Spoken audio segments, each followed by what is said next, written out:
"Put your hands on her again," the man in the black suit said quietly, "and they'll never find the hand." The entire lobby went still.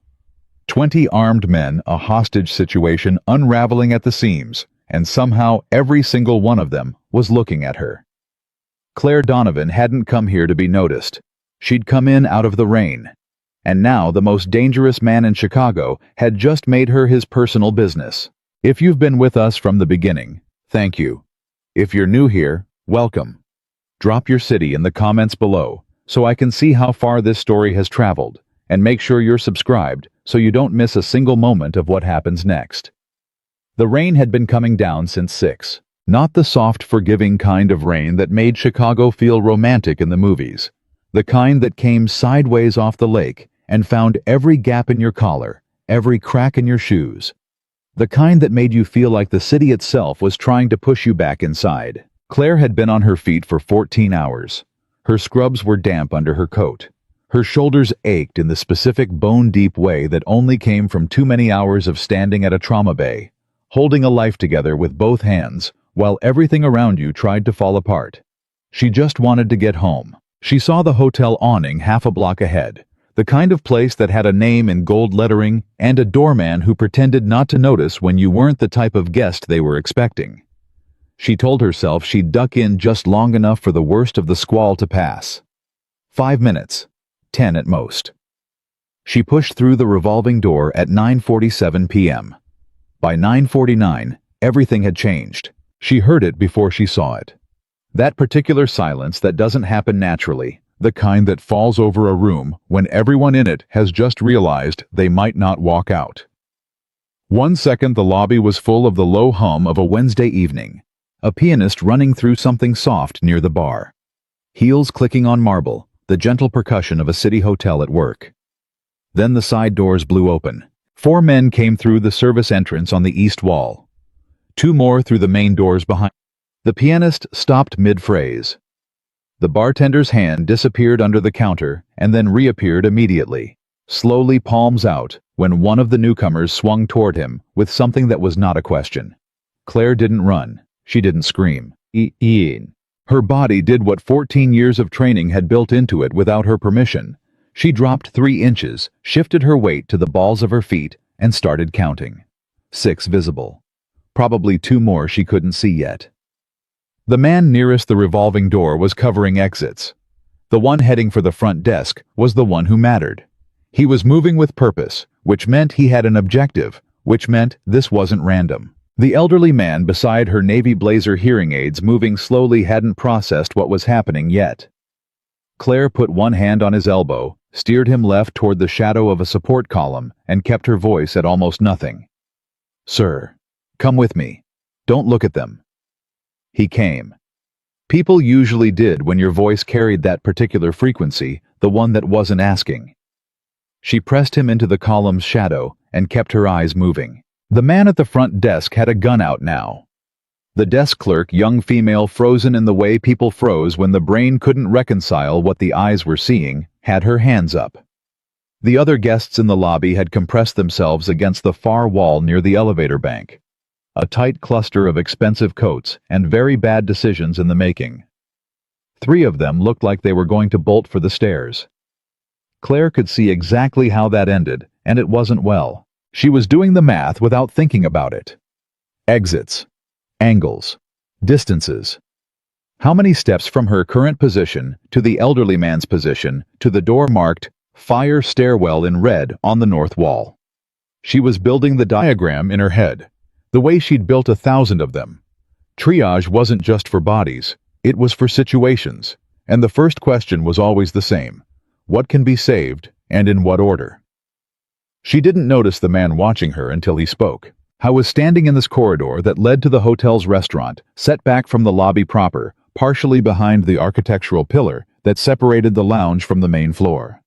She hadn't counted him among the 6 because he was completely still, and in a room full of movement and fierce stillness was its own kind of camouflage. I was watching her the way you watch something you're trying to figure out. Not the way men usually watched her. Not with the evaluating look she'd learned to ignore in hospitals and bars, and the 100 spaces where a woman moving alone draws a certain kind of attention. This was different. This was the look of someone who recognized a thing they hadn't expected to see. She clocked him in her peripheral vision and didn't look directly at him. Dark suit. No tie. He wasn't moving toward the exits, wasn't panicking, wasn't reaching for a phone.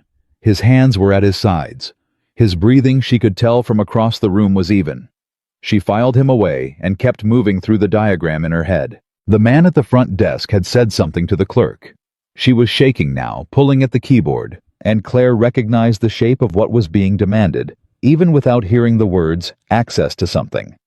Guest information, or the back office, or both. The second man, the one covering the room, was drifting. He was supposed to be watching the cluster of guests near the elevator bank, but his attention kept getting pulled toward the front door. Amateur mistake. It meant his training was incomplete, which meant he was dangerous in a different way, unpredictable rather than disciplined. Claire started calculating the angle. She wasn't going to do anything stupid. She wasn't going to play hero. She was going to move the elderly gentleman to the stairwell door and get him out, and then she was going to get herself out, and she was going to do it in the 6-second window when the drifting guard's attention was toward the front door and the desk operative was occupied.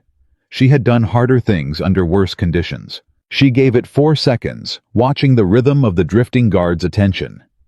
There it was, as he turned toward the front. She touched the elderly man's sleeve.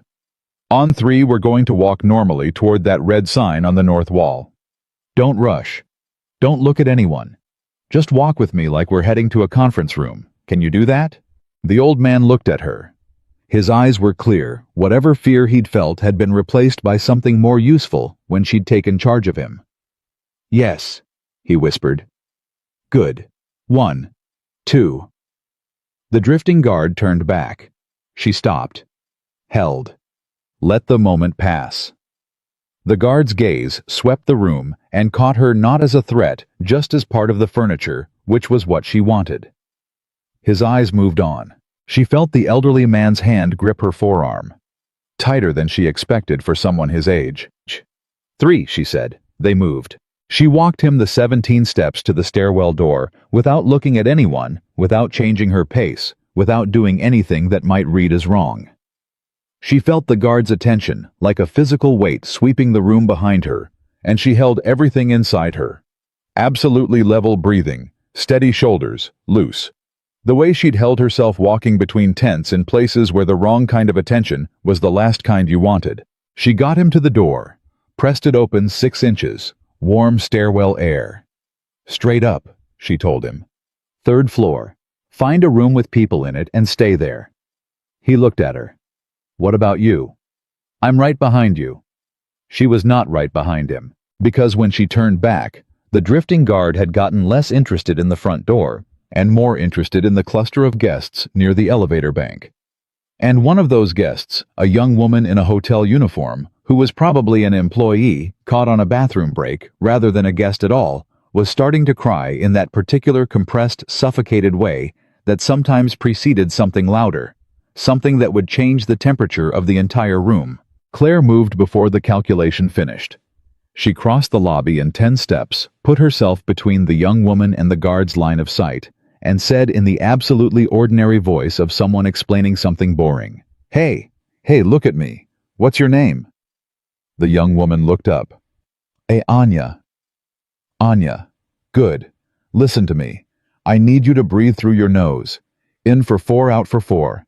Can you do that right now? Anya breathed. The sob compressed itself back down. The guard looked at them. Claire met his eyes with the same calm she'd used on a dozen overwrought relatives in a dozen waiting rooms. The look that said, this is handled. There's nothing to see here. You can keep moving. He kept moving. Claire let out a breath so small it barely counted. The man at the front desk had finished with the clerk. He was gesturing now toward the back corridor, moving the clerk with him, which was not a good development because people who got moved to back corridors in situations like this had a statistically worse time than people who stayed in the lobby. Claire took a half step toward them without knowing she was doing it. Don't. The voice was right behind her. Low, not loud. She went very still. The man from the corridor was standing 2 feet to her left. Up close, he was taller than she'd calculated. Dark eyes, the kind of face that had a lot of country in it, not in a way you could point to, just in the sense that it had been lived in, shaped by things that weren't comfortable. He looked like a man who had made 1,000 decisions in rooms like this one and had stopped losing sleep over them some years back. He was also, she noticed, not particularly scared. "They won't hurt her," he said, still quiet, still even. "They're after information, not people. She'll be back at that desk in 8 minutes. Claire looked at him. "You know what they want." It wasn't a question. He looked back at her with something that might under different circumstances have been respect. "I know a great many things that would be inconvenient to explain right now." "Are they here for you?" A pause. "Fractional. Adjacent to me." She processed that. Then they might decide people become useful when information doesn't appear fast enough. He looked at her differently then, like he'd asked himself a question about her and just gotten an answer he didn't expect. "You're not a hotel guest," he said. "No. And you're not a civilian, not the way you've been moving." She didn't answer. His eyes moved to her hands, then back to her face. Something shifted behind his expression, not surprise exactly, more like confirmation.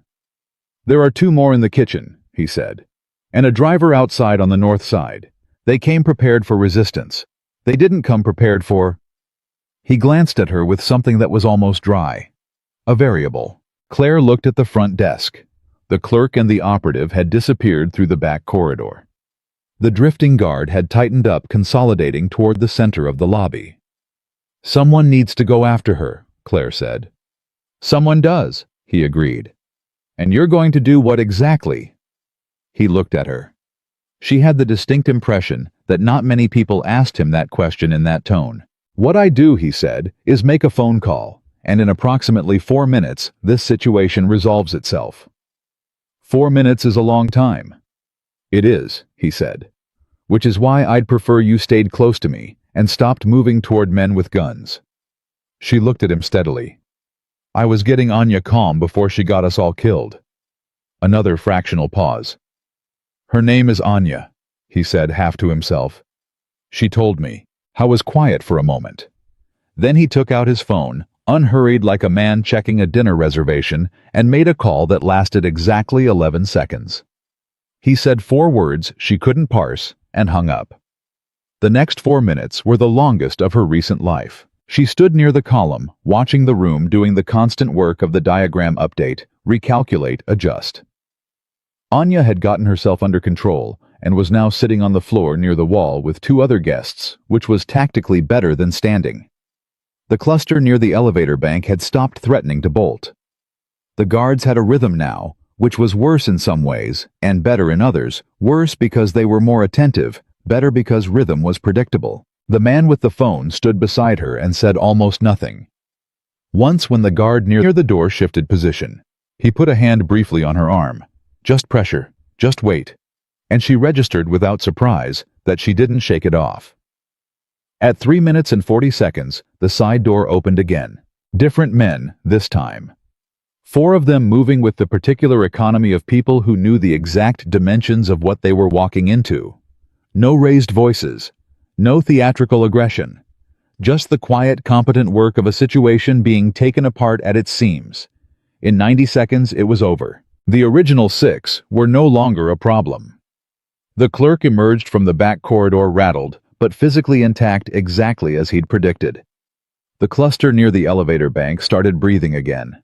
Someone's phone, finally released from the paralysis of fear, began to ring with a ringtone that was absurdly cheerful, given the previous 4 minutes. Claire didn't move. She was running the aftermath, the way she always did. Checking faces for shock. Checking posture for injuries.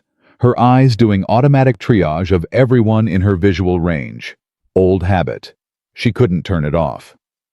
"The older gentleman you moved to the stairwell," the man said beside her. "You came back." "He was fine," she said. "He didn't need me." "But the others did." She looked at him. "Are you making a point?" "I'm making an observation." He studied her face. "You had a clean exit, and you didn't take it. Neither did you." His mouth moved in something that was technically a smile.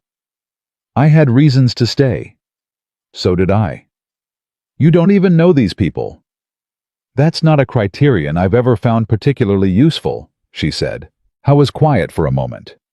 Around them, the lobby was beginning to reassemble itself, the particular human process of deciding that the extraordinary thing had ended, and ordinary things were permitted to resume. Someone righted a fallen chair. The bartender reappeared. Anya was on her feet being spoken to by one of the new arrivals, nodding with that over-controlled steadiness of someone holding themselves together out of pure will. "What's your name?" he asked. She almost didn't answer. Old reflex. "Claire," she said. "Damien." He didn't offer a last name. She didn't ask. "Claire," he said, and the way he said it had a quality she couldn't immediately categorize, like he was putting it somewhere, filing it in a place he didn't use for most things. "How long have you been out?" She looked at him sharply. He met her eyes without flinching. "You read the room like you've read rooms under worse conditions. You moved the civilian without announcing yourself. You assessed threat vectors before most people in here understood there was a threat." He paused. "I'm not guessing." She was quiet for 3 seconds. 4 years, she said. "Army." That's a more complicated answer than the question implies. He looked at her like he knew exactly what that meant. One of his men appeared at his shoulder, the sort of man whose job it was to appear at shoulders and whose face communicated professionally that there was something requiring attention. Damien didn't look at him. His eyes stayed on Claire. "I'd like to continue this conversation somewhere that isn't a crime scene," he said. "I have to be at work at 6 a.m. I'll have you home before midnight." She studied him. She was exceptionally good at reading people. It was one of the things the army had developed in her that she'd never found a way to put down, and what she read in Damien Russo was not what she'd expected. She'd expected the aggressive self-certainty of a man who controlled things. She'd expected performance. She'd expected the particular energy of someone who wanted her to understand his power before anything else. Instead, she found something quieter. Something that had, she suspected, been made very sharp by a great deal of pressure. "You're going to tell me what they were actually after," she said. "Among other things," he said. "And you're going to tell me why they're adjacent to you." "That," he said, "is a longer conversation." "I have until midnight," she said. He looked at her for a moment, that same look she'd caught in the lobby when she'd been moving through the diagram, and he'd been watching from the corridor. The look of someone recalibrating. Then he nodded once and turned, and she followed him toward the corridor, and behind them, the lobby continued, putting itself back together, and nobody, not one person in that room made a single move to stop her, or question her, or suggest she might want to reconsider, because they'd seen what she'd done, and they'd seen what Damien Russo did when someone questioned a choice he'd made. He'd looked at the man who'd reached for Claire's arm, the guard who'd thought she needed to be controlled. He'd said 2 words. "Touch her." He hadn't finished the sentence. He hadn't needed to. The guard had taken 3 steps back and found somewhere else to be, and the lobby had understood something in that moment that nobody said out loud, but everyone filed away. This woman, whoever she was, whatever she'd come here out of the rain to escape, had just become something other than a stranger. In Damien Russo's world, that meant something very specific. It meant she was protected. It meant she was dangerous. And it meant that whatever came next, whatever had been set in motion in that lobby on that rainy Wednesday evening, was not going to be simple or safe or anything like the quiet life she'd been trying to build. She walked through the corridor beside him and didn't look back. She'd learned that particular discipline a long time ago. You never looked back at the room you'd just pulled someone out of. You just moved forward and trusted that the ground would hold. The car was quiet, in the way that expensive things were quiet. Not the absence of sound, but the deliberate suppression of it. Rain against the windows. The city sliding past. And Damien Russo sitting 18 inches away from her, watching the road ahead, with the patience of a man who had learned that silence was a tool. Claire had been in enough high-pressure situations to know when she was being given space to fill. She didn't fill it. She looked at her hands in her lap instead. Still steady. They were always steady. That was the thing she'd trained out of herself so thoroughly that she sometimes forgot. It hadn't been natural. 14 years of teaching her body to hold still when everything inside was moving. "You're not going to ask me questions," he said. "Not a question. I'm waiting for you to tell me what you want to tell me." "Most people don't wait. Most people haven't spent 4 years interviewing frightened soldiers," she said. "You learn to let people get there on their own." He looked at her then. Really looked the way he'd looked in the lobby, that calibrating attention, like he was adjusting something internal to account for her. "The men tonight," he said. "They work for a man named Victor Kane. He runs the east side of the city the way a landlord runs a building he's decided to sell. He's extracting everything he can before he moves on. Tonight was a message. To you. To me." He paused. They weren't there to take anything from the hotel. The clerk's computer had access to a guest registry, a specific guest. "You, a business associate of mine who was staying on the 7th floor." He said it without drama, without the self-importance that most men used when explaining their own significance. Just information offered plainly. Victor wanted to know who was in town. He wanted to know who I'd been talking to. The hotel was a data point. "And the violence was decoration," he said. "Victor enjoys decoration." She absorbed that. "So they'll come back." "They always come back," he said. "The question is, what shape they come back in." The car stopped. She hadn't been tracking where they were going, another old habit suspended for a moment by the conversation, and she looked up to find they were outside a building that was not a restaurant and not a hotel, and not anywhere she could identify as a location where she was supposed to feel comfortable. She looked at him. "My offices," he said. "I have a kitchen. I was told you haven't eaten since this morning." She stared at him. "You were told. I had someone check the hospital's schedule."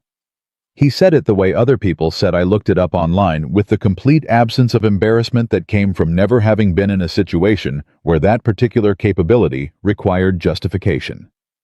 "You came off a 14-hour shift. You ducked into my hotel in the rain because you were too tired to walk another 4 blocks to the parking structure." Claire was quiet for a moment. "I want you to understand," she said carefully, "that most people would find that deeply alarming." "And you?" She thought about it honestly.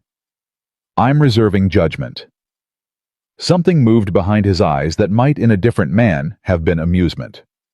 They went inside. His offices were on the 14th floor, and they were not what she expected, not because they were lavish, but because they were functional in a way that suggested actual work happened here. Papers, actual physical papers on a desk that had been used hard. A whiteboard with columns of numbers she didn't try to read. Books that looked opened, not decorative. A man standing near the window who straightened when they entered, and whose expression went through 3 distinct calculations in about a second and a half when his eyes landed on her. "Sal," Damien said. "Get her something to eat." Sal, shorter than Damien, broader, with the kind of face that had been rearranged by life in ways it hadn't fully recovered from, looked at Claire with the focused attention of someone whose entire job was knowing who was supposed to be in a room and who wasn't. "Who is she?" he asked. Not rude, just direct. "Her name is Claire," Damien said.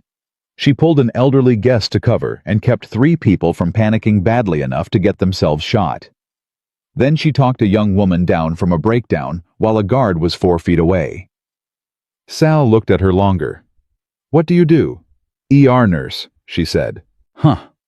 He processed this with the particular neutrality of a man deciding whether to file something under interesting or concerning. He apparently went with interesting because he moved toward what she assumed was the kitchen without further objection. Damien sat at the desk. He didn't posture about it, didn't spread himself to take up space the way men who needed to signal authority usually did. He just sat down and looked at her with the direct, unperformed attention that she was beginning to identify as simply how he operated. "I want to ask you something," he said. "You're going to anyway." "Your file," he said. "The one the hospital has. The reference it lists for your last position before nursing school, the number is real. The agency it connects to isn't a hospital." The room didn't change. The air didn't change. Claire kept her face exactly where it was. "You ran my file," she said. "I ran your name. The file ran itself." He leaned back slightly. "I'm not going to pretend I didn't look. I think you'd find it more concerning if I hadn't.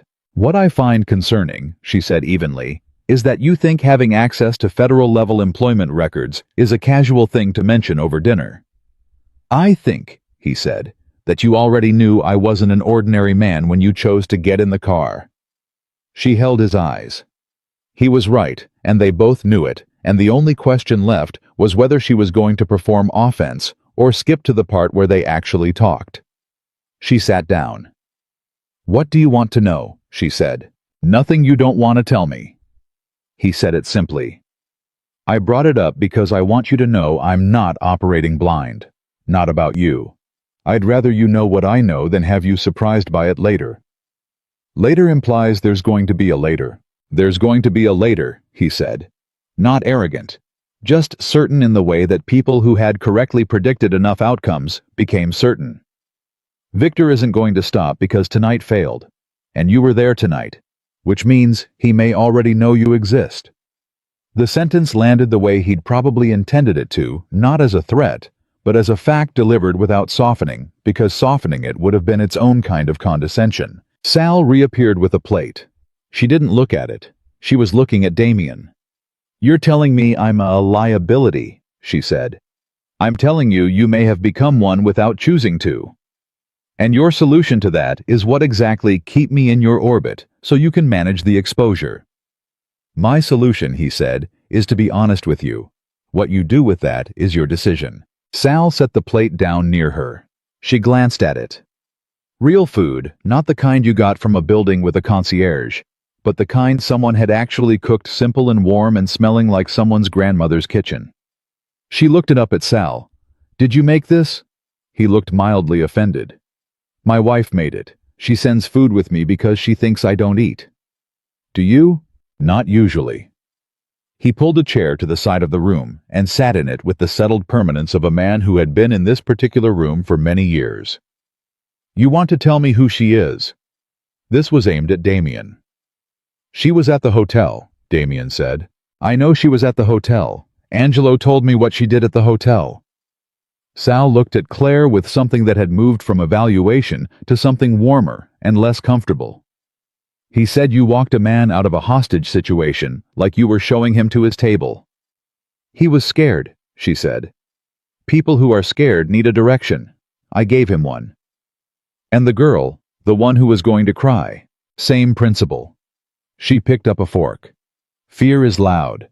If you can give it somewhere to go that isn't noise, it usually goes there. Sal was quiet for a moment. Then he said, My daughter-in-law is a nurse. Is she? Good one. Works a lot of nights.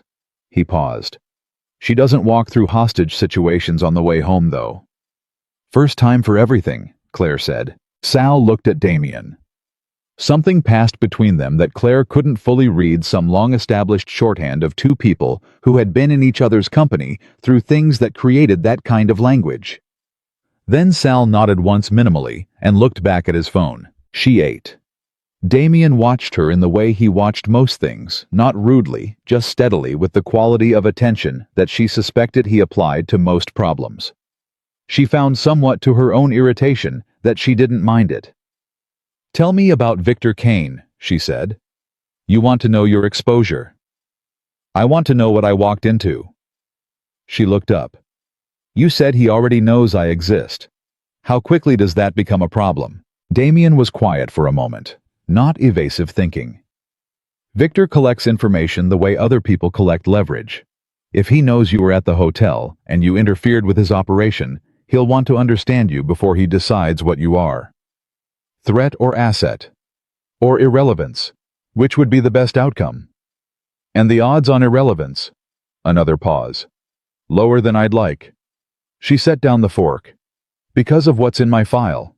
Because of what's in your file, he confirmed. She looked at the table for a moment. The thing she had spent 4 years building, the ordinary life, the scrubs and the night shifts, and the apartment where nobody knew her last name before this one was sitting in the room with them like a third person, and she was doing the math on how much of it was still standing. What did the file say? She asked. Specifically. Specifically, he said. It said that for a period of approximately 30 months, a combat nurse operating under a field designation attached to a joint task force operating in 3 theaters was credited with keeping a unit's mortality rate at roughly 40% below the theater average. He paused. And that the same nurse was present for 6 operations that don't have public designations. The room was very quiet. "That's not a nurse," Sal said from his chair. "That's what the file says," Damien said. His eyes were on Claire. "I'm not asking you to confirm it. I'm telling you that if I found that in 40 minutes, Victor can find it in a day and a half." She picked up the fork again, ate another bite, made herself chew, swallow, breathe. "Then I have a day and a half," she said. "To do what? To figure out what I'm going to do about it." He watched her. "You're not going to run." "I'm terrible at running," she said. "I tried it for 4 years. It's exhausting." Something moved in his face, not quite a smile, but the ancestor of one. Then the door opened. The man who came through it was not Sal-shaped, not the careful, measured entry of someone who belonged in the room.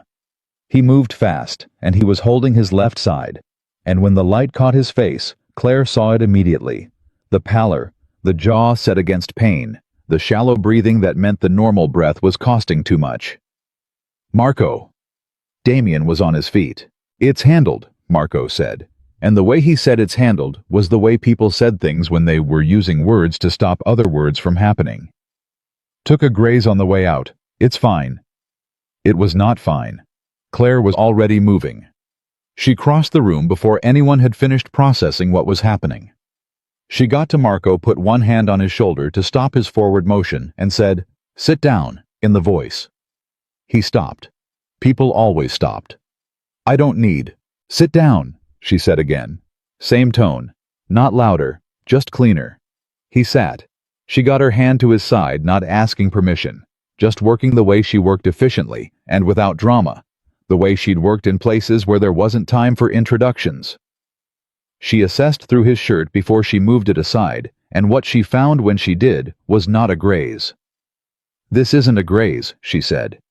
"It didn't come all the way through," Marco said, which was not the same thing. "No," she said. "It didn't, which means it's still in there." She looked up at Damien. "I need a kit. First aid at minimum, surgical if you have it. Clean cloth, light source, something to work with." Damien had already said something to Sal, who had already left the room. The machinery of this place was very efficient, she noted in the disconnected part of her brain that was still observing instead of purely acting. "I'm fine," Marco said.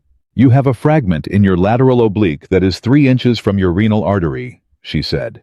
"You're fine right now. That's a temporary condition." Marco looked at Damien. "Who is she?" "She's saving your life," Damien said. "Let her." She worked. Sal came back with a kit that was substantially better than minimum. Someone in this organization had clearly thought about the possibility of needing more than bandages, which told her something about the reality of what these people navigated. She worked by the light Sal held, and she talked Marco through it without stopping. Not the comforting chatter that some nurses used, but the steady informational running commentary that she'd found worked better on people who needed to feel like they had some control. "This is going to pinch. Deep breath. You're doing fine. Almost there." Marco was, she discovered, a man who had been through enough that he didn't perform stoicism. He just actually had it, which was rarer and easier to work with. Damien stood to her right the entire time, not hovering, not anxious in the way of men who needed reassurance. Just present in the way she'd noticed him being present in the lobby, fully attending, fully still. Once she needed a second pair of hands to hold a position, and she said, "Here," and put Damien's hand exactly where she needed it, without looking up, and he held it without question, without comment, with the exact pressure she'd indicated, and she registered that somewhere in the portion of her brain that wasn't focused on the fragment she was currently working around. When it was done, Marco was as stable as he was going to be, without an OR, which was stable enough for tonight, if he didn't move, and didn't do anything that qualified as activity. "You need a hospital," she said. "Not tonight," Marco said. "Tomorrow morning." "Maybe." "Not maybe. Morning." She met his eyes until he understood she wasn't negotiating. "I mean it. What I just did buys you time, not resolution. You understand the difference?" "Yeah," he said. "Yeah, I understand." She straightened. Her hands were steady. They were always steady. Damien was looking at her. She looked back. "How many times," he said quietly, "have you done that?" "Which part?" "All of it. The fragment, the conditions." He glanced at the kid, at Marco, back at her. "How many times have you done that in a room like this?" She thought about the honest answer. "More times than I can remember with a specific room," she said. "The work is the same wherever you do it." Howe was quiet. Then he said, "You told me you wanted a normal life." "I told you I left the army 4 years ago." "That's not the same thing." "No," she said. "It's not." Sal made a sound that wasn't quite a cough and wasn't quite a laugh. Marco, despite everything, was watching them both with the detached amusement of a man who had known Damien Russo for a long time and was apparently finding the current situation unprecedented. "She's not going to disappear," Marco said to Damien. "I can tell. She's got that thing." "What thing?" Claire said. "The thing where you look at a problem and you don't look away from it." He shifted slightly, caught himself, went still again at Claire's warning look. "Damien's got it too. It's how I can tell he's going to try to make this your problem permanently." "Marco," Damien said, "I'm just saying." "You've been shot." "Grazed," Marco said with tremendous dignity, and Claire felt something pull at the corner of her mouth despite everything. Damien looked at her. In the light of the office with Marco stabilized and the crisis receded to its corner, he looked like what she suspected he actually was, a man who had been running hard for a very long time and had built enough competence around himself that most people never saw how hard the running actually was. "I owe you," he said. "You don't," she said. "He needed help. I helped him." "That's not how debt works in my world." "I'm not in your world." "You were in my hotel," he said. "You helped my people, whether you chose to be in my world or not." He paused. "You've got a foot in it now."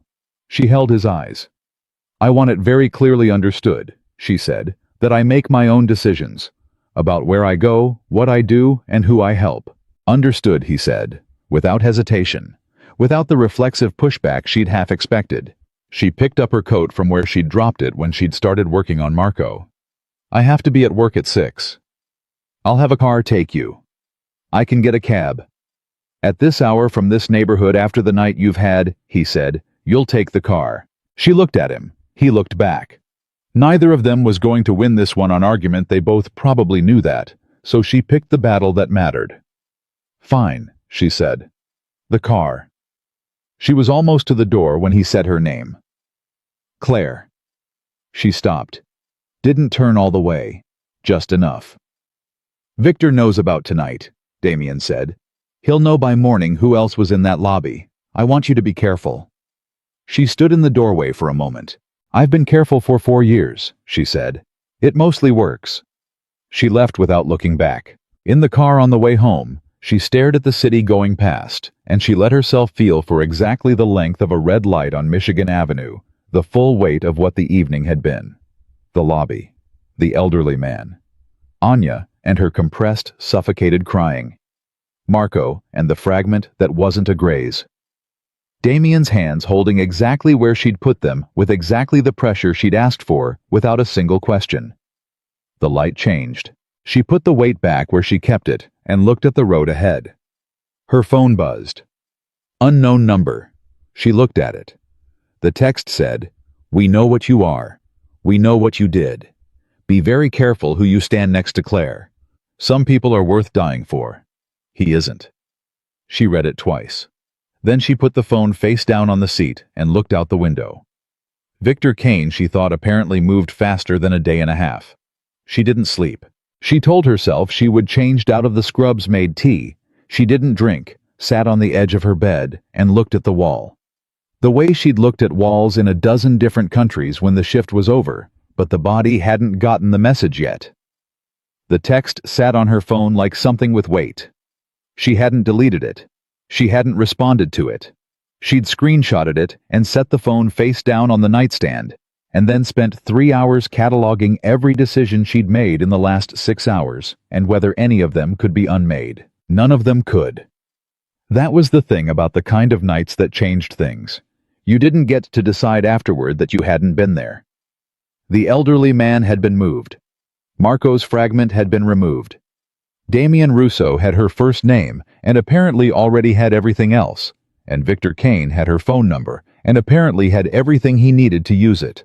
She was in it. The only question was how deep and in which direction. At 4:30, she stopped pretending about the sleep and made coffee and stood at her kitchen window and thought about the text. "We know what you are, not who what." That was specific.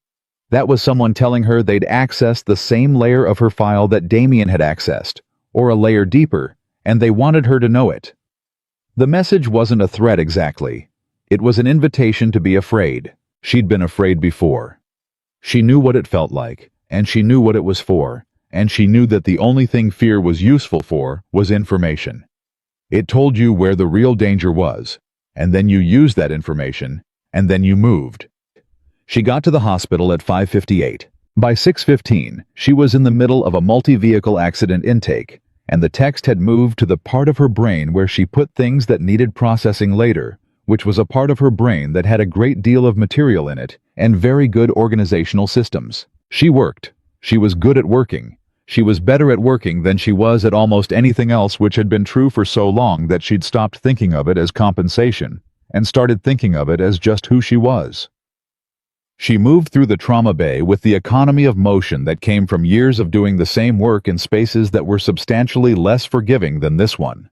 And the residents who worked alongside her had learned in the way residents learned things that when Claire Donovan moved a certain way, you stepped aside and handed her what she asked for and didn't ask questions. At 11:14, she looked up from a chart and found Damien Russo standing at the ER entrance. He wasn't announcing himself.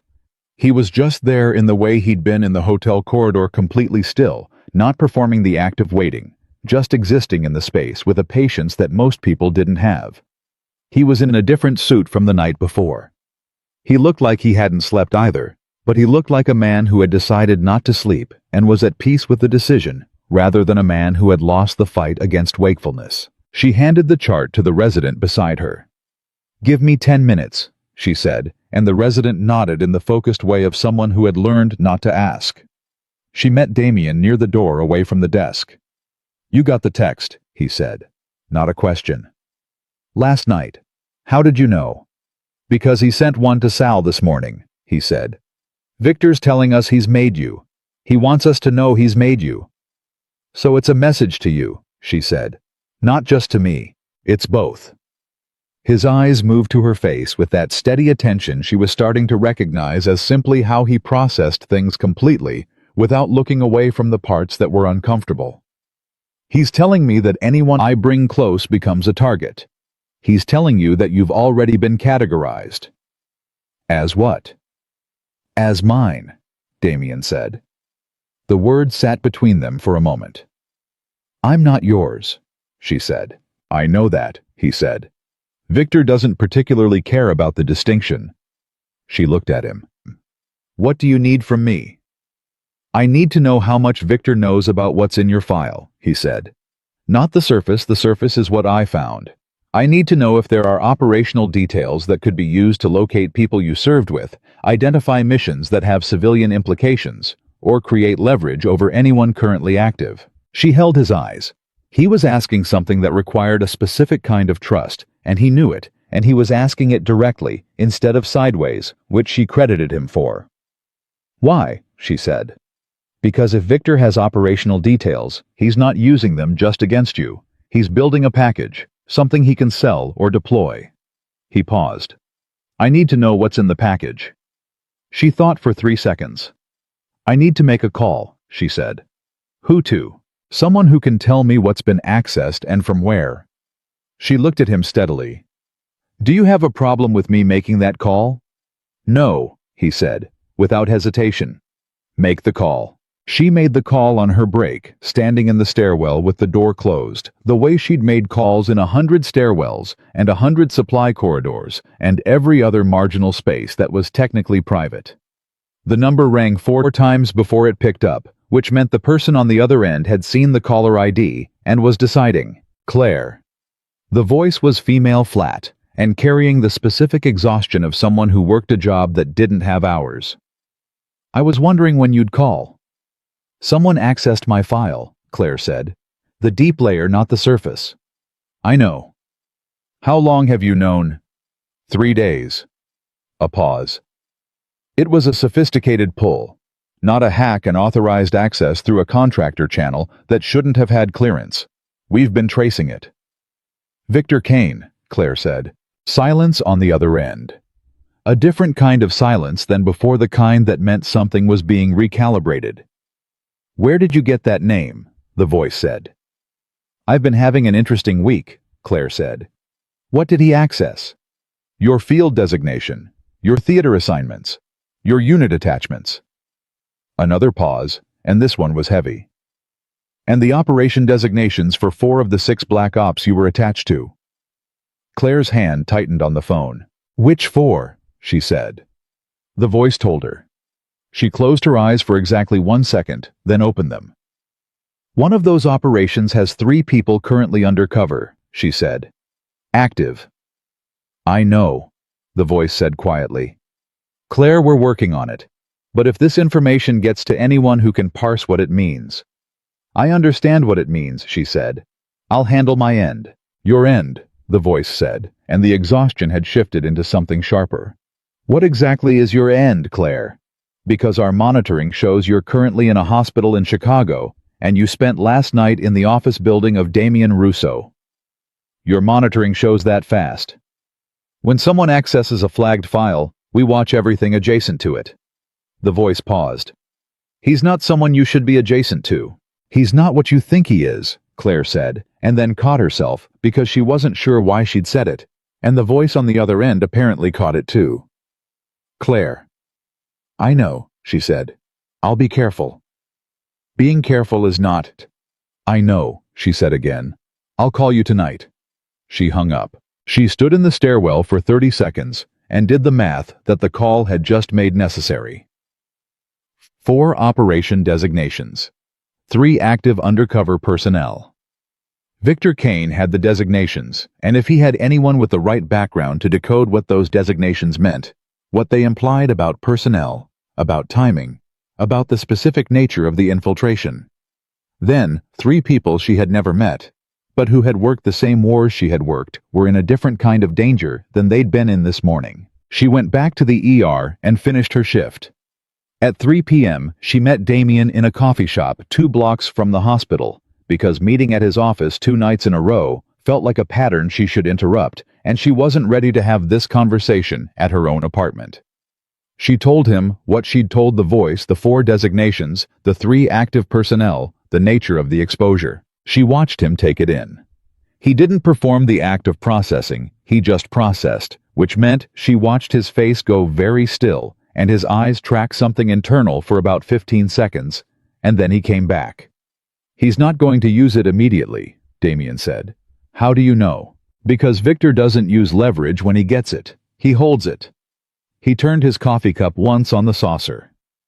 He's been building something for 8 months. This is another piece. He won't deploy it until the picture is complete. You don't know that for certain. I know Victor Kane for 15 years, he said. I know how he builds. He's patient in the way that people are patient when they enjoy the anticipation as much as the result. His jaw tightened fractionally. The 3 active personnel, they need to be moved. Can your contact do that? She's working on it. How fast can she move? Faster if she has a reason to prioritize. What makes her prioritize? Confirmed threat rather than theoretical exposure, Claire said. If I can give her something concrete, something that tells her Kane is actively planning to deploy the information rather than hold it, she can escalate. I can give you something concrete, Damien said. She looked at him. Victor reached out to me this morning, he said. Not through intermediaries, directly. He sent me a meeting request. He paused. He wants to talk about an arrangement, his word. He's going to offer you a deal using my file as the leverage, she said. That's my reading. And you're going to? I'm going to take the meeting, he said. And I need you to understand why, because I don't want you to hear it secondhand and make a decision without the full picture. She looked at him steadily. I'm listening. If I don't take the meeting, Victor escalates immediately. If I take it, I can see exactly what he has, how much of it he understands, and what he intends to do with it, which gives us a window. He held her eyes. I want to be completely clear with you. I am going to this meeting to get information that protects you and 3 people I've never met. Not to make a deal with him. Not to negotiate a peace. To find out what he knows. And then what? And then, Damien said, we take apart what he's building. The coffee shop was warm and ordinary around them. A table of college students, an older couple sharing a newspaper. The particular ambient peace of a Thursday afternoon that had no idea what kind of conversation was happening in its corner. Claire looked at Damien across the small table and thought about what she was actually looking at. A man who had made decisions in rooms, like the ones she'd made decisions in only his rooms, were different, and his tools were different, and the weight he was carrying around them was structured differently.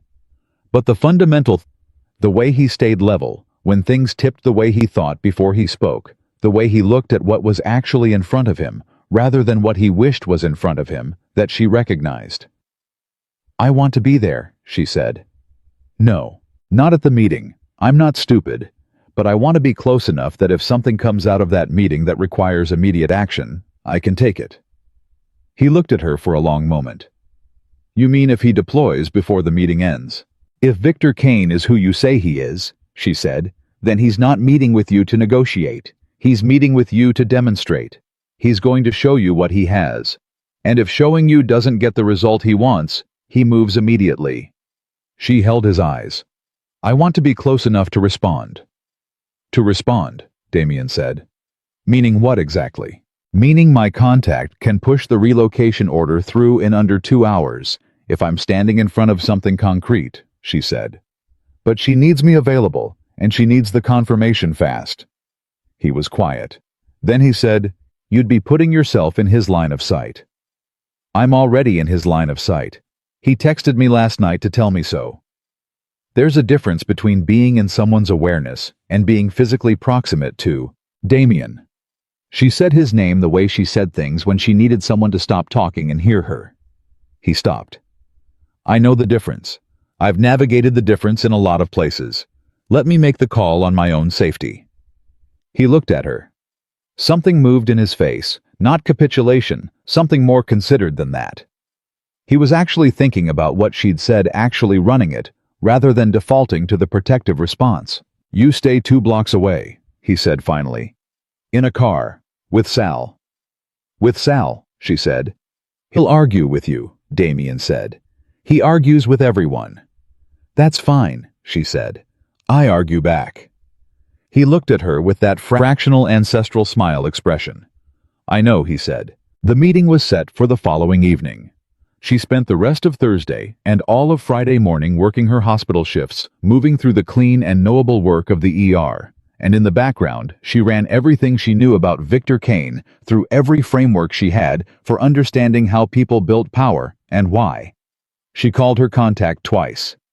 The relocation process for the 3 active personnel was moving, but slowly bureaucracy didn't accelerate well under pressure, which was one of the reasons she had left the world that ran on bureaucracy. Friday afternoon, Sal picked her up from outside the hospital in a car that was aggressively ordinary, which she appreciated.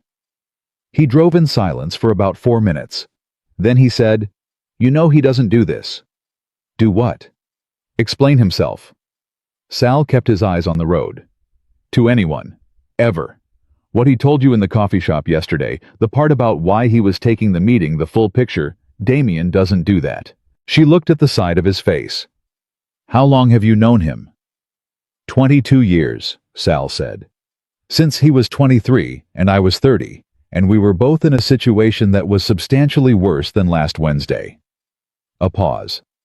He makes decisions. He doesn't explain them. He doesn't make the case for himself. He did that to you because... He stopped. Because she said. Because he didn't want you to think he was using you. Sal said it simply without drama. That's the only reason Damien Russo explains himself, when he doesn't want someone to think he's using them. He paused again. He has explained himself to me twice in 22 years. Both times it mattered a lot. She was quiet. I'm not trying to run a play on you, Sal said. I'm telling you a fact. You can do what you want with it. I know, she said. The car stopped a block from the address Sal had given her, and she understood without being told that this was where she was staying. She could see the building from here, the kind of place Victor Kane apparently liked, which told her something about his self-image. Sal cut the engine. He'll come out in an hour, Sal said. Maybe less. And if he doesn't, Sal looked at her. Then we'll know something went wrong. And we do what then? He reached into the glove compartment and took out a phone. You call your contact and tell her it's concrete, he said. And I make a different kind of call. She took the phone. They sat in the car and waited, and the city moved around them, and somewhere in the building ahead of them, Damien Russo was sitting across from Victor Kane and learning the shape of exactly how much danger the next hours contained. Her contact's number was already pulled up on the phone. Her thumb was near the screen. At 47 minutes her own phone buzzed. Unknown number. Different from before. The text said, Ask your friend how many of his own people he's buried. Ask him what he does to the ones who stop being useful. Then ask yourself if you really know what you walked into. She read it. Then she looked up at the building. And she thought Victor Kane is watching this car. Which meant Victor Kane knew she was here. Which meant the meeting hadn't gone the way Damien expected. She looked at Sal. Call him, she said. Sal already had his phone out. He was already dialing. She watched his face as it rang the 4 seconds before the call connected, 4 seconds in which Sal's expression did a thing she hadn't seen it do before, which was move from professional calm toward something older and less controlled. The call picked up. Damien's voice. Level. But underneath it, something that wasn't quite level. There's a problem, he said. There's a problem, Damien said, and the way he said it told her everything the words didn't. Not panic. Damien Russo didn't panic, she'd already understood that about him. But there was a compression in his voice, the sound of a man who had walked into a room expecting one thing and found the walls were different than he'd mapped them. Are you hurt? She said. No. Where are you? Still in the building, 3rd floor. Victor excused himself 10 minutes ago and hasn't come back. A pause, tight and controlled. He left 3 of his men in the room with me. They're not threatening. They're just present, which is its own kind of message. Sal had the car running. He was looking at her. He's holding you, she said. He's demonstrating, Damien said. There's a difference apparently. He made that distinction himself before he left. The dry edge in his voice was faint, but she caught it. He told me he wanted me to have time to think. He said thinking was something I didn't do enough of before I made attachments. Attachments. That word was aimed at her, and they both knew it. He knows I'm in the car, she said. He told me you were here before I had a chance to mention it. He said, a brief pause. He said it was touching that I'd brought someone to watch over me. She looked at the building. What does he actually want? He wants me to withdraw support from the Kellerman deal. It's a port contract. Logistics imports the kind of infrastructure that lets you move things without questions. His voice was even, but she could hear him choosing words carefully, which meant there were ears in the room beyond his own. If I pull out, he inherits the contract. He told me that's all he wants. And what does he get with the contract? She said. Everything he needs to finish what he's building. A beat. Claire, he doesn't just have your file. He has the files of 6 other people connected to me. Lawyers. A city council member. A federal prosecutor who has been working a case against Kane's operation for 14 months. She went very still. He's been building this for years, she said, long before he started moving on my territory. Damien's voice dropped slightly, just enough that she understood the men in the room weren't hearing this part clearly. The port contract is the last piece. With it, he controls enough legitimate infrastructure that his operation becomes nearly impossible to prosecute. He doesn't need to hide anymore. He just needs to be too useful to touch. She looked at Sal. Sal was listening to her half of the conversation with the focused expression of a man translating rapidly. "He's not going to let you leave until you agree," she said. "That's my reading. And if you agree." The pause that followed was very short, but she felt the weight of it. Then a federal prosecutor loses the evidence that took 14 months to build. 3 undercover personnel get exposed, and Victor Kane becomes the kind of problem that doesn't have a solution that fits inside the law. He said it flatly, without drama, just the actual shape of what it was. "I'm not going to agree." "Damien, I'm not going to agree," he said again. Quiet, absolute. "But I need about 45 minutes before this becomes something that can't be managed quietly. Can you get me 45 minutes? She looked at the building. She looked at Sal. She ran the diagram, the one her brain built automatically in situations with too many moving parts, and what she saw when she ran it was not comfortable, but it was clear. "What's on the 4th floor?" she said. A pause. "Why?" "Because Victor left the room and went somewhere. If he's waiting for your answer, he's waiting somewhere in the building. And if he's in this building, he has something here he doesn't want to leave." She was already thinking. "The files. The compiled package. He wouldn't keep that off-site right before a meeting where he was going to use it as leverage. It's here." Silence on the line. Then, "How do you know that?" "Because it's what I would do," she said. "Keep everything close when you're applying pressure. Don't let the thing you're using get out of arm's reach." She looked at Sal. "Does he have any floors in this building?" Sal was already on his phone. He talked to someone fast in the particular compressed shorthand of people who had been relaying information under pressure for a long time, and then he looked at her. "4th and 5th, he said. "He keeps a suite, private offices." She relayed it. "Claire," Damien said, and his voice had a new quality, not the compression from before, but something more direct. "I need you to tell me what you're thinking." "I'm thinking that if the package doesn't exist, the leverage doesn't exist." She kept her voice level. "And if the leverage doesn't exist, you can walk out of that room. Getting to the 4th floor of a building Victor Kane is currently occupying is not—" "I know what it is," she said. "Give me 30 minutes. "Claire." 30 minutes, she said. "Keep them talking. Ask Victor questions. Make him explain himself. Men like him enjoy explaining themselves. You know that." Another pause, shorter this time. "He does," Damien admitted. "Then use it." She looked at Sal. "I need you to stay on with him. Keep that line open." Sal took his phone back, kept it to his ear. His expression had moved through several things and settled somewhere between impressed and alarmed, which was a reasonable place to be. She got out of the car. She didn't run. Running was noise, was attention, was exactly the wrong thing when you needed to move through a space without becoming part of it. She walked with the same quality of motion she'd used in the hotel lobby, deliberate without being purposeful, visible without being notable. A woman walking toward a building at a reasonable pace on a Friday evening. She thought about what she knew. The building had a lobby, public access through the front, and almost certainly a service entrance. Victor's people would be watching the front. The service entrance was less glamorous, and therefore, in her experience, substantially less watched. Not because people were careless, but because attention flowed naturally toward the obvious. She went around the back. The service entrance had one man. Young, standing with the slightly unfocused attention of someone who'd been posted to a location where nothing was expected to happen. She walked toward him at the same easy pace, and when he looked up, she gave him the look, the one that was simultaneously warm and completely certain. The look that said, "I belong here, and you and I both know it," and said, "Evening, I'm with the medical team.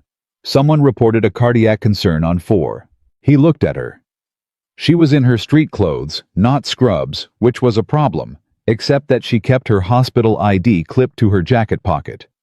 Force of habit, never remembered to take it off, and she touched it now, without making it a gesture, just made sure it caught the light the right way. "Nobody called," he started. "They called the hospital directly," she said. "Is there an elevator, or should I take the stairs?" "I'd rather take the stairs. Honestly, elevators slow everything down." He blinked. The stairwell door was behind him and slightly to his left. He was deciding. She waited with complete patience, The way she waited for Labs to come back when she already knew what they were going to say.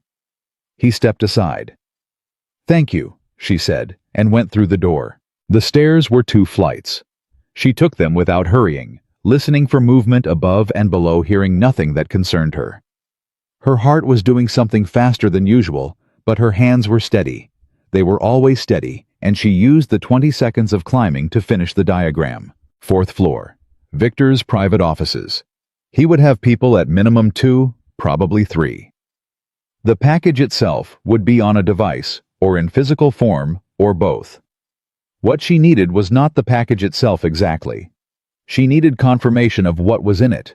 Something specific enough that her contact could treat it as concrete intelligence rather than second-hand inference. She needed, ideally, Victor Kane not to know she'd been here until after she'd gotten what she needed. She opened the stairwell door on 4. The hallway was empty. She listened. 2 voices, male from behind a door at the far end. Casual, not alert, the sound of men standing a watch. They didn't expect to be eventful. From a room closer, a different voice controlled, deliberate, the sound of someone on a phone call he was managing. "Victor." She went toward the closer voice. The door was not fully closed. She stopped beside it and listened, because she'd learned a long time ago that 3 minutes of listening was worth a great deal more than 3 minutes of action, and what she heard in those 3 minutes changed the shape of everything. Victor Kane was not talking to someone about the meeting. He was talking to someone about a timeline. He said a name she recognized from her contact's briefing, one of the operation designations, the one she'd been told had 3 active personnel attached to it. He said it with the casual familiarity of someone who had not just read a file name, but had worked out what the file name meant. He said it, and then he said a location, a city, a date that was 9 days from today. Her contact needed to hear this. She had her phone out, and she was recording before she'd made the conscious decision to record, because her body did things before her brain caught up when the thing her body was doing was obviously correct. She held the phone near the door gap, and she listened. And she let it listen, and Victor Kane talked for another 4 minutes about the timeline, about the deployment, about what happened after the personnel were burned. I wasn't planning to sell the information. He was planning to use it directly in 9 days to expose 3 undercover operatives as part of a larger move that would simultaneously compromise the federal prosecutor's case and prove to every remaining power player in Chicago that Victor Kane could reach into things that were supposed to be unreachable. It was not leverage. It was a detonation device. She sent the recording to her contact before she'd taken 3 steps back from the door with a text that said, 9 days. Active deployment. This is concrete. Then she went back to the stairwell. The stairwell was not empty. The man on the stairs was not the man from the service entrance. He was older, more deliberate in the way he'd positioned himself, and his expression when he saw her was not the uncertain attention of someone caught off guard. He'd been waiting, which meant Victor had known she was in the building longer than she'd given him credit for, and the man at the service entrance had not been a victory, but a door that had been opened for her. She stopped on the landing above him. He said, "Mr. Kane would like to speak with you." She looked at him. She looked at the door to her left, 4th floor, Victor's people behind it. She looked at the stairs above, 5th floor, unknown. She ran the diagram in the 3 seconds she had. "Of course," she said, and came down the stairs toward him without hesitation, which was not what he expected. And while he was processing her compliance, she was processing his position and what it gave her. And when she was 2 steps above him, she stepped to the right and moved past him with the same economy she'd used in the hotel lobby, not running, not fighting, just moving in the space he hadn't thought to cover because he'd expected her to hesitate. She was past him before he'd fully turned. She took the next flight up, not down, because down was where he'd expect, and up was where she had 4 seconds of advantage. And at the 5th floor landing, she went through the door and pulled her phone out and called Damien.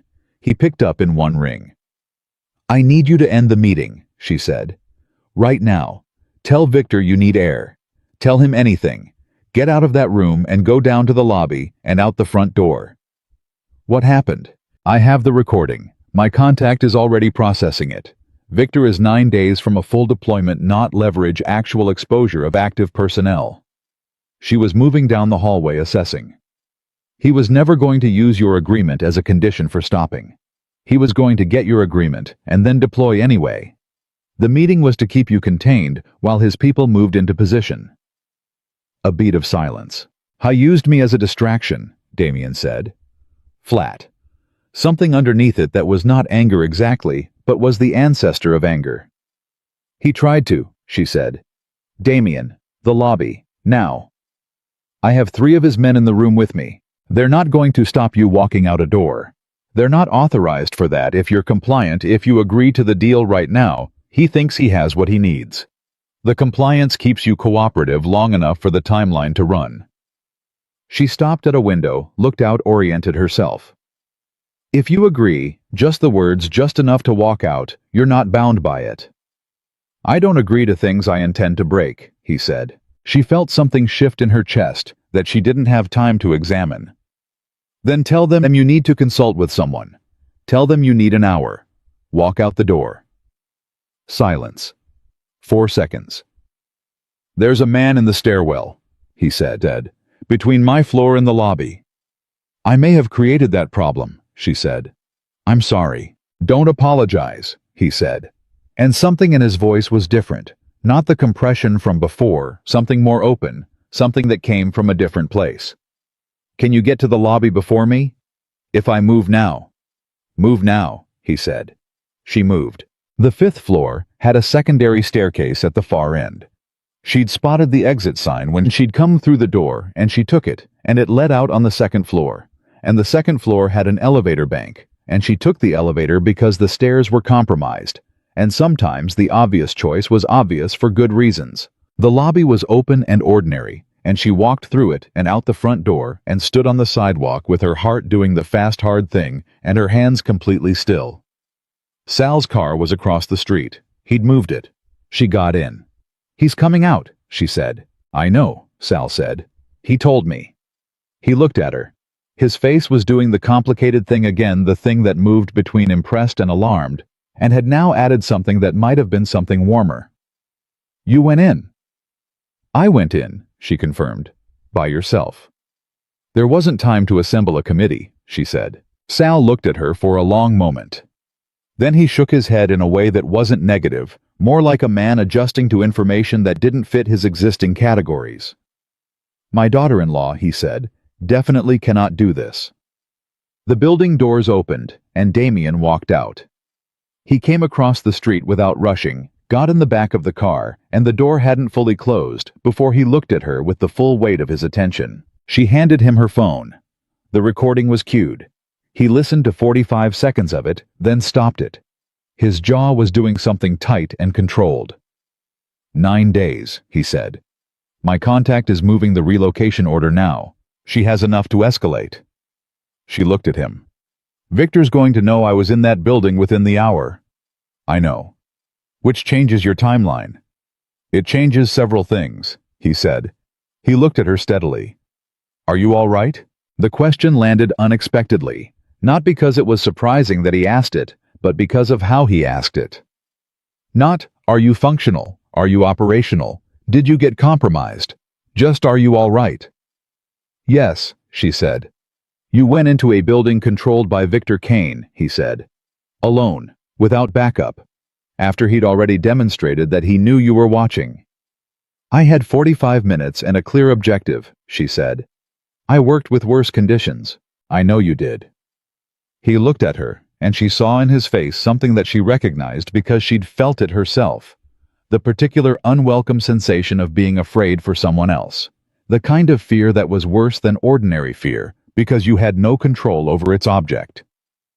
"That doesn't make me less concerned." She held his eyes.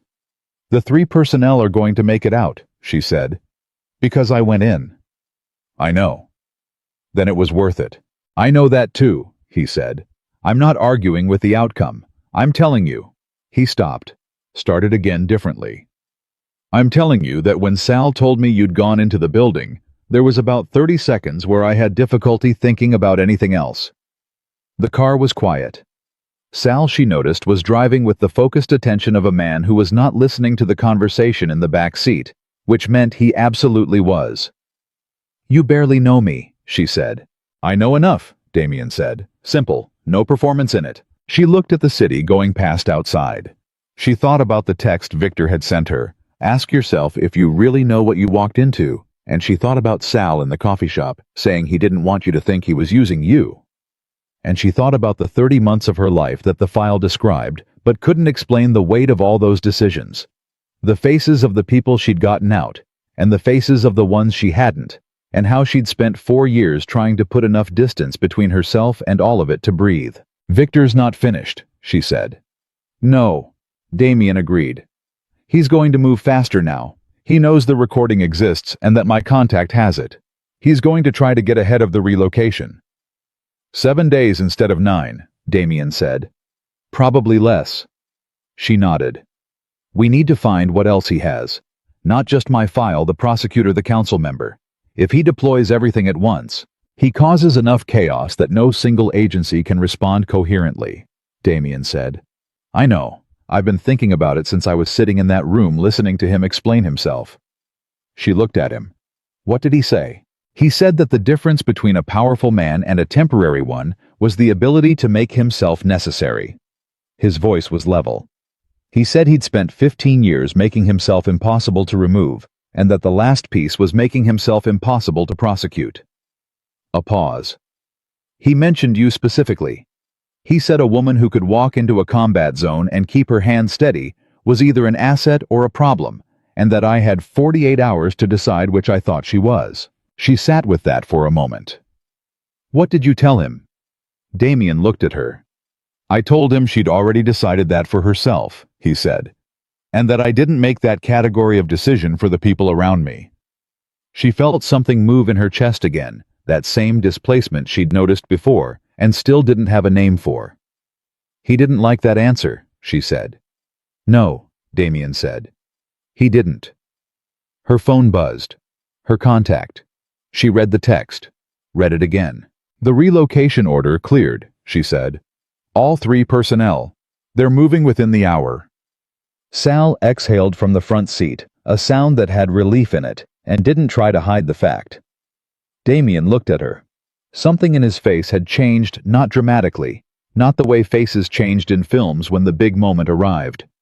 Just quietly, like a door that had been standing slightly open, had been opened a little more. You did that, he said. We did that, she said. He shook his head once. I sat in a room and performed compliance, he said. You went into the building. You kept 3 men occupied for 45 minutes while I worked, she said. I've had worse backup. Sal made a sound in the front seat. What? She said. Nothing, Sal said in the tone of a man who had quite a lot to say and was exercising restraint. Her phone buzzed again. Different number this time, not her contact. She looked at it. Victor Kane. Not a text. A call. She looked at Damien. He looked at the phone. His expression said your decision. She answered it. That was impressive, Victor said. His voice was exactly what she'd expected, controlled smooth, carrying the particular warmth of someone who had trained himself to sound reasonable under all conditions. I underestimated you. I don't do that often. Is there something you need? She said. I need you to understand something, he said. The recording you took, yes, I know about it, doesn't end this. It changes it. I've been building this for 8 years, Claire. A recording of me discussing a timeline doesn't dismantle 8 years. It moves 3 people to safety, she said. That was the objective. For today, he said. But I'm still here, and you're still standing next to a man who... I'm going to stop you there, she said. Because whatever you're about to say about Damien Russo, I want you to know, I've heard the version that comes from people who want to use it, and I've spent time looking at what's actually in front of me. Those are 2 different things. A pause. Short. You're making a choice, Victor said. I make my own choices, she said. That's been true for a long time. Then make sure you make them with accurate information, he said. Ask him what happened to the last person who stood where you're standing. The line went dead. The car was quiet. She lowered the phone. Her hands were steady. They were always steady. She looked at Damien, and she asked, Ask him what happened to the last person who stood where you're standing. She said it exactly the way Victor had said it. Not as an accusation, not with heat, just as a question that needed an answer. She owed herself that much. She'd spent 4 years learning to ask the questions she was afraid of instead of building walls around them. Damien looked at her for a long moment. She watched his face do the thing it did when he was actually thinking, not the performance of consideration, but the real kind. The kind that came from someone deciding what truth to tell and how much of it. Her name was Elena, he said. She was a lawyer. She worked inside my organization for 2 years, and she was feeding information to a federal task force the entire time. Claire kept her eyes on him. What happened to her? She was relocated, he said, by the task force. When her cover was about to break, they pulled her and put her somewhere safe. He paused. The something that Victor wants you to believe happened is not what happened. She's alive. She has a different name in a different city, and she runs a pro bono practice, and as far as I know, she's doing well. But she's gone, Claire said. She's gone, he confirmed. Because she made a choice about what side she was on, and when the consequences of that choice arrived, the people she'd been working for protected her. He held her eyes steadily. Victor wants you to believe I hurt her. He wants you to believe that anyone who gets close to me pays for it with something permanent. Didn't she? Claire said. Pay for it. I was quiet for a moment. She gave up 2 years of her life living inside something she'd built to destroy, he said. Whether that's a cost or a choice depends on how you look at it. A beat. She'd probably say it was both. Claire looked at the city going past outside the window. She ran the shape of what he'd told her against what she'd been watching for the last 4 days, and she found that it fit not because she wanted it to, but because it did. Victor told you that story so that you'd ask me, Damien said, and I'd either lie to you or tell you a version that made me look a certain way. He's good at engineering the questions that make people doubt what they're actually seeing. But you told me the real version, she said. I told you the real version, he said. What you do with it is your decision. Sal said nothing from the front seat. The city moved. Her phone was still in her hand, Victor's number still on the screen, and she looked at it, and then she put the phone in her pocket. He's going to move, she said. Not in 7 days, sooner. The recording changes his timeline. He knows we know what he had planned, which means his advantage was the planning, and the planning is compromised. Tonight or tomorrow, Damien said. Tonight, she said. He's that kind of man. He'd rather move immediately with less certainty than wait with a compromised plan. She looked at Damien. What does he have left? If the 3 personnel are relocated, and my contact has the recording, what's left in the package that still has teeth? Damien was quiet for 2 seconds. The federal prosecutor, he said. Martin Reyes. 14 months of casework. Victor has something on Reyes directly, not the case Reyes himself. Something personal that would require Reyes to either recuse himself from the case or be publicly destroyed. What is it? I don't know specifically. His voice tightened fractionally. I know it exists because Victor mentioned it in the meeting. He said it as an aside, the kind of A-side people use when they want you to know they have something without telling you what it is. He was showing you the depth of the water, she said. Yes, she thought. Reyes needs to know tonight. If we contact Reyes directly, not us, she said. My contact, she has the channel. If Reyes knows Victor has something on him, he can get ahead of it. Disclosure, recusal on his own terms, or he gives the case to a colleague and removes himself as a target before Victor deploys. She was already pulling her phone back out. Victor's leverage only works if it's a surprise. If Reyes walks into the next hearing having already disclosed whatever it is, then Victor has nothing, Damien said. He has noise, she said, which is different. She called her contact. It rang twice. I was going to call you, the voice said. Reyes, Claire said. Victor has something on him personally. We don't know what. He needs to know tonight, right now, so he can move before Victor does. A pause. How certain are you on the timing? Victor just called me directly, she said. He's positioning. He doesn't position unless he's about to move. All right, her contact said. The exhaustion in her voice had shifted to something operational. I can reach Reyes. It'll take 20 minutes. You have 10, Claire said. Tell him whatever you need to tell him about the source. I don't care. Understood. The line closed. Sal pulled the car to the side of the road without being asked. He turned off the engine and sat in the specific stillness of a man who understood that the next few minutes were going to determine several things, and that driving during them was the wrong use of resources. Damien looked at her. You know there's a version of tonight where Victor moves before we can close this. I know, she said. And you know that if that happens, the case against him likely dies, and the 3 personnel, even relocated, could still be at risk for months. I know that too, she said. I also know that we've done everything that can be done with what we have, which is the only variable that's actually inside our control. She met his eyes. The rest is the rest. You manage what you can, and you live with what you can't. I learned that a long time ago, and it took me a long time to actually believe it. He looked at her. In the quiet of the car with Sal's stillness in the front, and the city paused around them, she saw his face without the professional surface, the part underneath that he kept covered, not out of vanity, but out of the habit of a man who'd learned that showing what things cost you was a liability. What she saw underneath it was tired. Not weak. Nothing about Damien Russo was weak.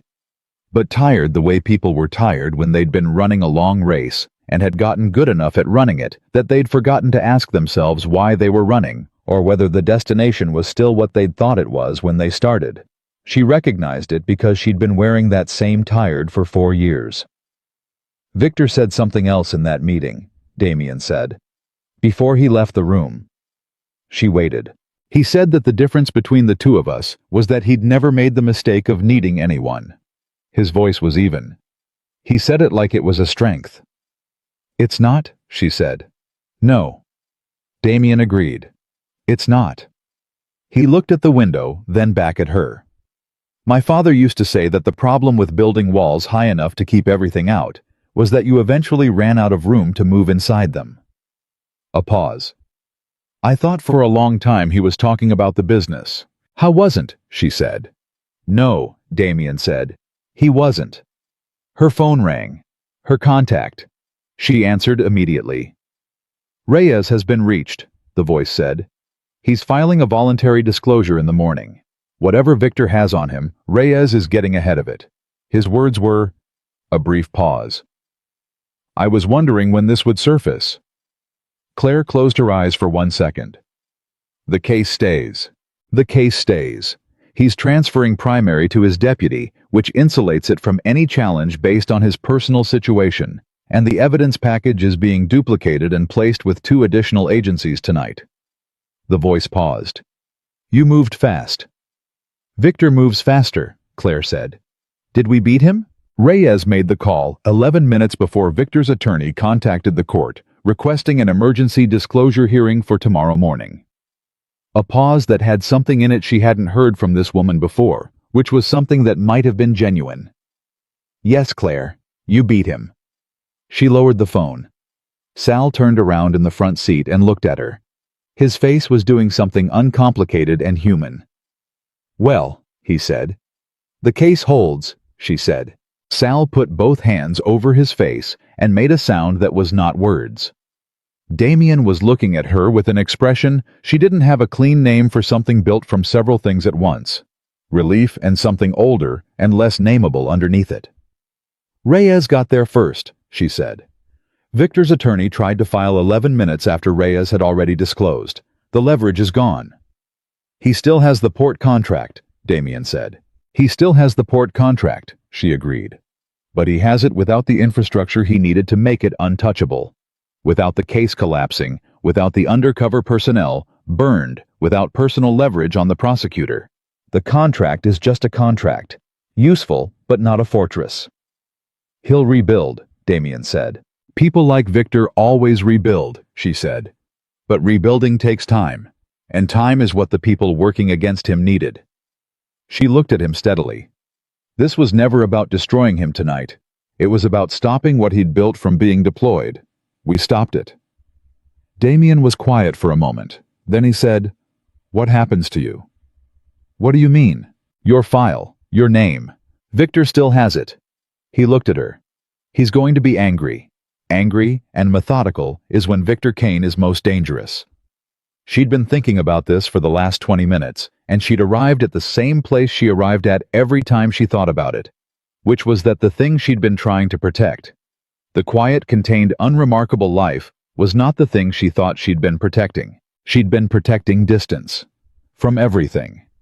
From her own history, from connection, from the risk of mattering to people and having them matter back. She'd built the ordinary life as a kind of armor, and she'd told herself it was peace when it was actually just the managed absence of everything that had ever hurt. "He can have the file," she said. Damien looked at her. "Claire, I mean that." She looked back at him steadily. "The file says what I did. It doesn't say who I am. Victor can distribute it, publish it, put it on a billboard on Michigan Avenue. What he can't do is use my past against me if I'm not running from it." She paused. "I've been running from it for 4 years. I'm done running." The car was very quiet. Sal had gone completely still in the front seat. "What does that mean?" Damien said. "Specifically." "It means I'm going back to work on Monday," she said. "At the hospital. Because that's what I do, and I'm good at it, and I'm not going to let Victor Kane take that from me." She held his eyes. "And it means I'm done pretending that everything that happened this week was an accident I accidentally walked into." "It was an accident," he said. "You came in out of the rain." "I came in out of the rain," she agreed. "And I stayed." The weight of that landed between them, and neither of them moved away from it. "I don't know what this looks like," she said. "Your world and mine. I'm not going to pretend I've mapped it." "I haven't mapped it either," he said. "I'm not going to pretend otherwise. But I know that I've been more myself in the last 4 days than I've been in 4 years," she said. "And I think you have too, even though you'll probably express that differently." Something crossed his face.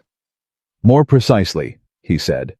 "I'd say that I've spent approximately 4 days being surprised by someone, which is not something that happens frequently, and I've found that I don't want it to stop." "That's more precise," she agreed. Sal cleared his throat. It was the most deliberate performative throat clearing she had ever witnessed. Both of them looked at him. "I'm just going to say," Sal said carefully, "that this is the second time in 22 years Damien has explained himself, and the first time resulted in a decision he has never regretted." He paused. "That's all I'm going to say." "Sal," Damien said. "I'm done," Sal said. "Finished. Completely." Claire looked at Sal for a moment. Then she looked at Damien. "Did the first time involve a woman?" "No," Damien said. "A man. A dog," he said after a pause that was exactly long enough to be honest. "He found a dog. In a situation. He wanted to keep it." Sal from the front said, "His name is Bruno, and he is extremely well adjusted." She felt something open in her chest, not the displacement from before, something cleaner and warmer and less alarmed. Something she didn't try to name because naming it too early was how people scared it away. She laughed. A real one. The kind that came from a place she hadn't visited in a while. Damien watched her laugh with an expression on his face that she thought, if she was reading it correctly, was the expression of a man seeing something he hadn't expected and finding it more important than he was prepared for. Her phone buzzed. She looked at it. Victor Kane. A text this time. It said, "This isn't finished." She read it, showed it to Damien. He read it. "No," he said. "It's not. But tonight is finished," she said. "Tonight is finished," he agreed. She typed back to Victor, "I know. We'll be ready." She sent it. Then she put the phone in her pocket and looked at Damien and said, "I need to eat something. Real food. Not crisis food." "Sal's wife," Sal said immediately from the front seat.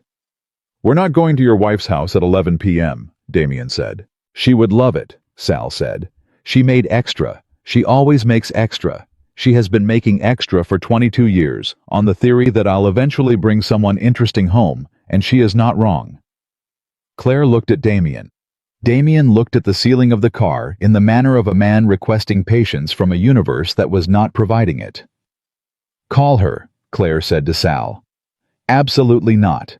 Damien said. At the same moment Sal said, "Already dialing." They went to Sal's wife's house. Her name was Rita, and she was exactly what Sal had somehow conveyed without describing: small and warm and completely unimpressed by anything, including the fact that her husband had arrived at 11 p.m. on a Friday with the most dangerous man in Chicago, and a woman. Rita immediately identified with the particular accuracy of someone who had lived alongside difficult things and learned to read them as someone who had been through enough to know what she was worth. Rita fed them. It was late, and it was warm, and the food was real, and the table had the quality of a table that had held a lot of conversations. Rita asked Claire what she did, and Claire said ER nurse, and Rita said her sister had been a nurse for 30 years, and that it was a calling and not a job.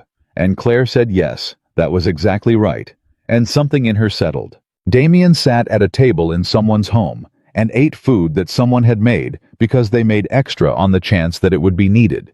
And he looked, Claire thought, like someone who had forgotten that this kind of thing existed and was in the process of remembering. Later in the car going home, her home, which Sal drove to without being told the address, which she chose not to examine, she sat beside Damien in the back seat, and they were quiet, in the way they'd been quiet in other cars and other rooms. The comfortable kind of quiet that didn't need filling. "I want to ask you something," he said. "Ask." "The 30 months the file describes," he said carefully. "The things you did. Are you at peace with them?" She thought about the honest answer. "No," she said. "Not all of them. Some of them I'll be thinking about until I'm very old." She paused. "But I'm at peace with who I was when I made them. I did what I could with what I had, and I tried to save more than I lost, and most days I think I did." She looked at him. "Is that enough?" "I think it's all any of us get," he said. She looked at him. "Are you at peace with yours?" I was quiet for a long time, long enough that she thought he might not answer. "I'm working on it," he said. "More than I was last week." She looked out the window. "That's enough," she said. The car stopped outside her building. Sal looked at the building and then looked straight ahead with the focused discretion of a man who had learned exactly when to become scenery. Damien walked her to the door, not because she needed it, not because the street was unsafe, but because it was a thing people did when they weren't ready for a night to be over, and this was the shape that took.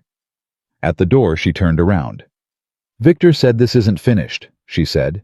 "It's not," he agreed. "There'll be more." "There'll be more," he said. "There's always more." She looked at him. "I'm not going anywhere," she said. He looked back at her. "I know," he said. "Neither am I." She thought about what Sal had said in the car. He didn't want you to think he was using you. She thought about the way he'd held exactly where she'd put his hands when she'd been working on Marco. No questions, no hesitation, exactly the right pressure. She thought about him sitting in a room with 3 of Victor's men while she'd gone into the building, trusting her to do the thing she'd said she was going to do without sending anyone after her. She thought about the fact that she'd trusted him to stay in that room for 45 minutes, and he had. "I'll be at the hospital Monday," she said. "And after my shift, I'll be reachable." "Monday," he said. "After your shift." "Don't make it a thing." "I would never," he said in the tone of a man making it a thing. She almost smiled. She went inside. She climbed to her apartment and changed and sat on the edge of her bed in the dark and let the whole week move through her. The rain, the revolving door, the old man in the navy blazer, Anya on the floor with compressed breathing, Marco and the fragment that wasn't a graze, the stairwell in Victor's building, Rita's table, and the food that had been kept warm just in case. She thought about the text Victor had sent. "This isn't finished." No, it wasn't. Victor Kane was still out there, still building, still convinced that the difference between a powerful man and a temporary one was the ability to make himself necessary by making everyone else afraid. He would come back in a different shape, with different tools, and she would need to be ready for that, and so would Damien, and so would the world that was still imperfectly and stubbornly trying to hold him accountable. But tonight, the 3 personnel were safe. Tonight Martin Reyes had gotten ahead of the leverage, and the case was intact. Tonight, Victor Kane had reached the end of 8 years of building and found that the last piece didn't fit because the people he'd tried to use had refused to be used, and the woman he'd tried to scare had walked into his building anyway and taken what she came for, and the man he'd tried to buy had sat in a room and waited with the particular patience of someone who trusted the person working on his behalf. She lay down. For the first time in 4 years, the weight she carried didn't feel like something she was fighting. It felt like something that had shaped her into a person who could do what needed to be done. When the moment came, the lobby, the stairwell, the table at Rita's house, the door where she'd turned around and said, "I'm not going anywhere." All of it, every wound and every decision and every face she still saw in the dark, had made her exactly the person who had walked into that hotel out of the rain on a Wednesday night and stayed. She closed her eyes. She slept. And on Monday morning, Claire Donovan walked back into the hospital where she worked and took the chart the resident handed her and looked at the case and started doing what she did. Saving lives one at a time with steady hands and a mind that didn't flinch and a heart that had finally stopped running from its own history. She was not just a nurse. She was not just a soldier. She was not just a survivor. She was Claire, the woman who walked into the fire, not because she had nothing to lose, but because she had finally decided that what she stood to gain was worth every risk it cost her to stand there. And that, in the end, was the kind of woman that no file, no leverage, and no man like Victor Kane could ever reduce to something manageable. She was exactly who she had chosen to be, and she was just getting started.